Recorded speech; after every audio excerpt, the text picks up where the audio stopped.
તો અરવલ્લીથી મહત્વપૂર્ણ સમાચાર સામે આવે છે, જ્યાં અરવલ્લીના ભિલોડામાં કમોસમી વરસાદ.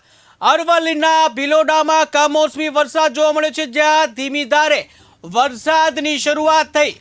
વીજળીના કડાકા ભડાકા સાથે વરસાદ, જ્યાં કમોસમી વરસાદથી હિલ સ્ટેશન જેવો માહોલ, જ્યાં ઠંડકનો અનુભવ જોવા મળી રહ્યો છે.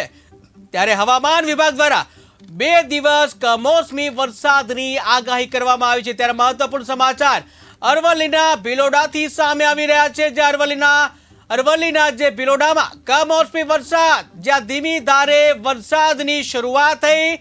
વીજળીના કડાકા ભડાકા સાથે વરસાદ જોવા મળ્યો, જ્યાં કમોસમી વરસાદથી હિલ સ્ટેશન જેવી ઠંડકનો અનુભવ જોવા મળી રહ્યો છે. ત્યારે ઉલ્લેખનીય છે કે હવામાન વિભાગ દ્વારા 2 દિવસ કમોસમી વરસાદની આગાહી કરવામાં આવી છે. તો મહત્વપૂર્ણ સમાચાર અરવલ્લી ભિલોડાથી, કે જ્યાં હવામાન વિભાગે 2 દિવસની જે કમોસમી વરસાદની આગાહી કરી હતી, ત્યારે જે અરવલ્લીના ભિલોડામાં કમોસમી વરસાદ ધીમી ધારે શરૂ થઈ ગયો અને જ્યાં વીજળીના કડાકા ભડાકા સાથે વરસાદ જોવા મળ્યો. ત્યારે કમોસમી વરસાદથી હિલ સ્ટેશન જેવી ઠંડકનો અનુભવ જોવા મળ્યો, જ્યાં હવામાન વિભાગ દ્વારા 2 દિવસ કમોસમી વરસાદની આગાહી છે.